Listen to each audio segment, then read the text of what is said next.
All right, so now we've gotten the tutorial on how to use the bolsters for double bolster, and that's a nice soft variation. Now if you're ready to do double blocks, I'm going to talk you through that. So you'll grab your blocks, and I have them placed here for myself in the high setting. This is the fullest expression of this pose.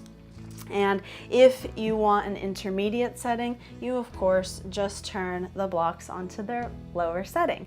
Now this block that's closest to me is going to go right at about mid-back, and the block that is farther away from me is going to go underneath my head. So you're going to have to play with the spacing of the blocks to find the right spacing for you.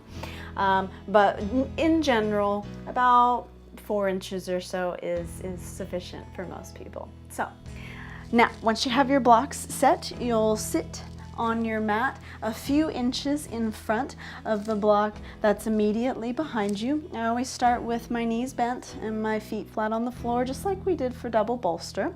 And you just slowly lower yourself down. You start by lifting your chest and you keep it lifted as you lower you down. And you want to go slow here so that you can make sure that the block that rests under your back rests right at about mid-back.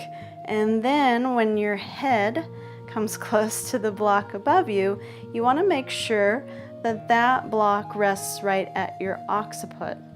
And that's the bony protrusion at the back of your skull. So when your head is resting comfortably on the block, you want to make sure it's resting so your forehead is higher than your chin.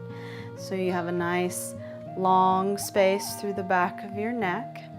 And again, that block underneath your back starts right at about mid-back. If it's on the higher setting, it's in between your shoulder blades. If it's on the lower setting, you may have to walk your shoulder blades a little closer together to let them rest on the block. Then your arms go down by your sides. Just close your eyes and check in and breathe freely. Now, if you're comfortable here, you could straighten your legs as one option. That's always nice. If you're very comfortable in Baddha Konasana, bringing the soles of your feet together, you could do that. But I want you to be really comfortable in Baddha Konasana to take that with your legs. If you're taking that variation, your legs should be very close to or on the floor, and your feet should stay comfortably together without any support. You could also alternatively keep your knees bent right in the middle, let them rest together against each other, walk your feet out a little wider than your hips, and just let your legs support each other. Now that will back off the intensity of the back bend, so if you're feeling it's a little strong, you could try just bending your knees and resting there. But like I said, if you're comfortable, just straighten your legs and settle in.